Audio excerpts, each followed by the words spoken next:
Le temps qui rapproche le vainqueur, le leader, l'équipe qui mène au score du trophée, c'est pour le moment Perpignan.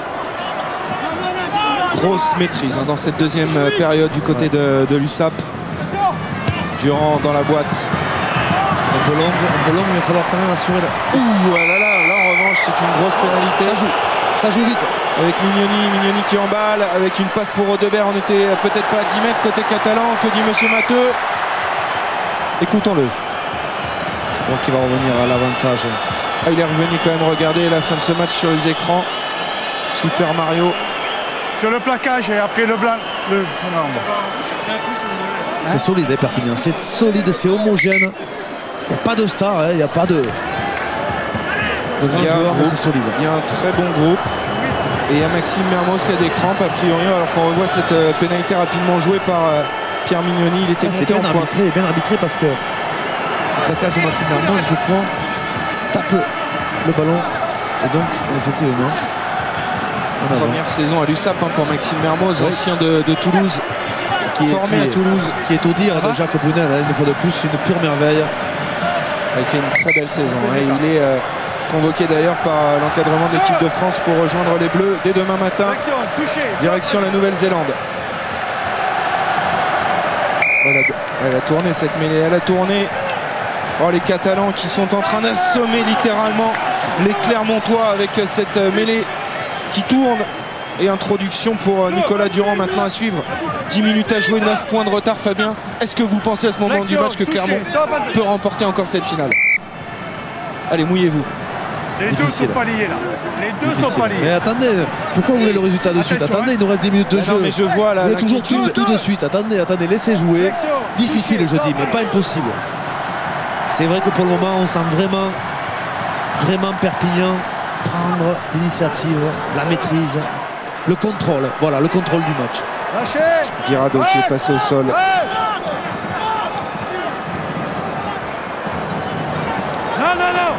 Non, il est en position de drop. Il est très loin. C'est un rock, monsieur. Voilà, c'est pareil, ils prennent des risques énormes parce que s'il se fait contrer par Permignoni, il n'y a pas de couverture derrière. Et en même temps, s'il se fait pas contrer, même s'il ne passe pas, c'est un peu de temps de gagner. Stratégiquement, c'est bien fait, on occupe le terrain. Pour le moment, oui, la réussite est là. Et le renvoi effectué par Brock James rapidement, le contrôle de Gavin Hume. Attention parce qu'il y en a Laga qui est monté en pointe pour jouer ce ballon. Et Hume, il a été solide. Il a récupéré ce ballon dans un deuxième temps. Il est solide. Il est solide. Sud-africain, replacé à l'ouverture.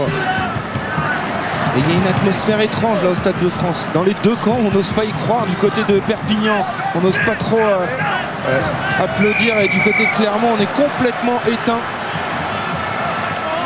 Pénalité pour Clermont. Il volait en touche. Alors que tout à l'heure, ils avaient tapé. Là, même de plus loin, il avait tapé. Là, il volait en touche. Curieux quand même. On sent bien quand même. Il y a des choses qui ne sont pas tout à fait logiques. Il y avait une pénalité face au poteau à 22 mètres qu'ils n'ont pas tapé. Tout à l'heure, ils ont tapé une pénalité à 56 mètres. Maintenant, ils vont en touche. On sent l'équipe qui se cherche, qui a perdu le fil. C'est une équipe qui perd le fil depuis 3 saisons maintenant, 3 finales. Clermont qui maîtrise tant au cours de la saison régulière et qui, le jour de la finale, trébuche souvent sur cette dernière match. Nouveau changement pour Clermont, puisque Laurent Emmanueli fait son entrée à la place de Thomas Domingo. C'est Sader, Cédric. Oui. Comme pour Pierre Mignoni. Lancé en fond d'alignement pour Rodebert, la déviation pour Mignoni. James pour le capitaine Aurélien Rougerie qui repique intérieur avant de délivrer ce ballon à Gonzalo Canale. Ouais. On est entré dans les 22 mètres de Perpignan. Ouais, on était très en travers déjà sur l'attaque. On avait pris beaucoup de largeur et on court en travers, ce qui facilite le travail de la défense.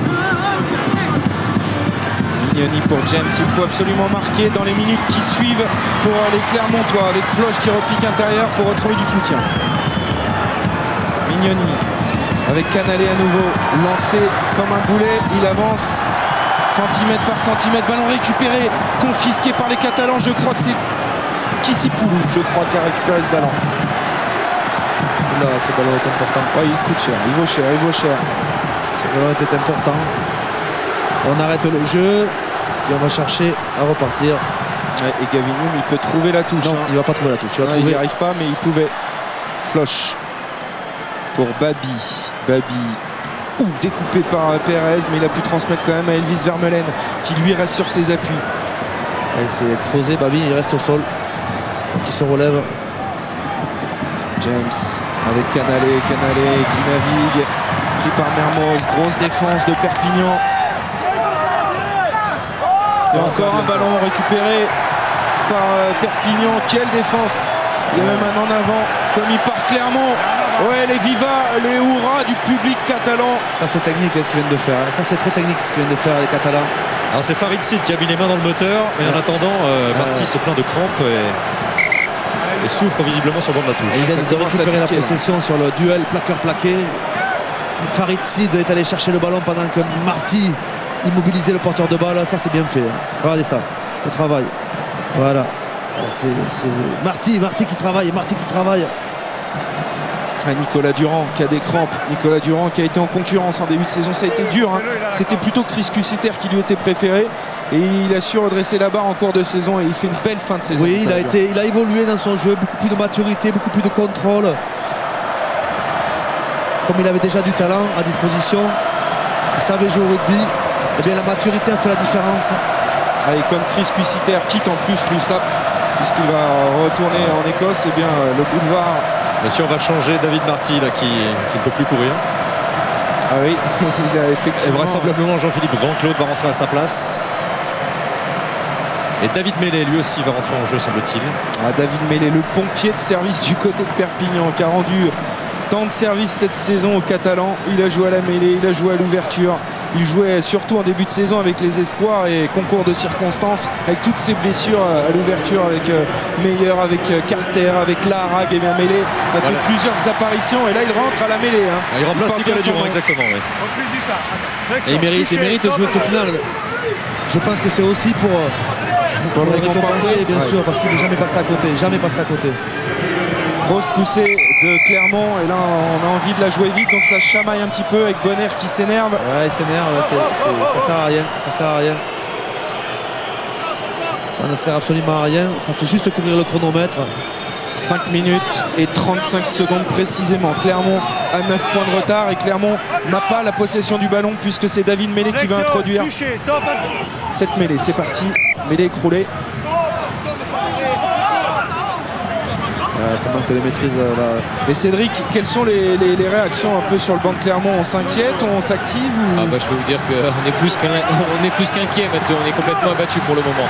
J'ai l'impression. Attention, encore la grosse poussée de Clermont. Nouvelle pénalité pour les Clermontois. Alors cette fois-ci, regardez Elvis Vermeulen qui fait signe, il va falloir les prendre ces 3 points. Mais Fabien, on revient. C'est trop tard. On est obligé de revenir à cette pénalité face au bar il y a 10 minutes. C'est trop tard.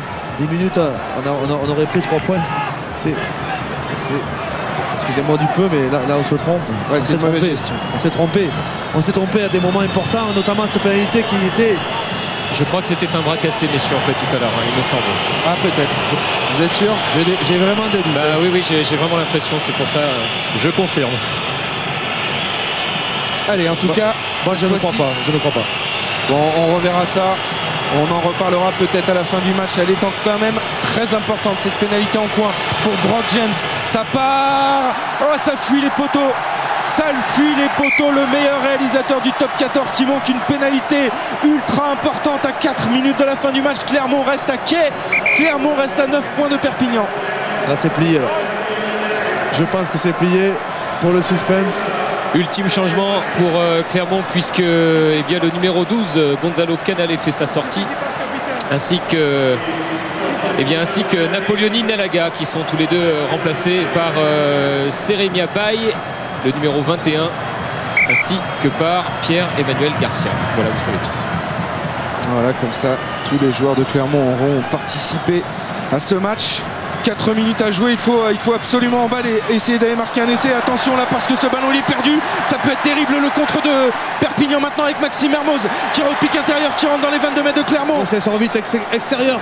Il y a du monde là, Guilhem Guirado qui va aller percuter. C'est dommage parce que si c'était arrivé sur les extérieurs, on va peut-être tenter le drop. Jérôme Porical, l'un des grands bonhommes de Perpignan dans cette finale. Récupération de Julien Pierre. Elvis Vermeulen maintenant.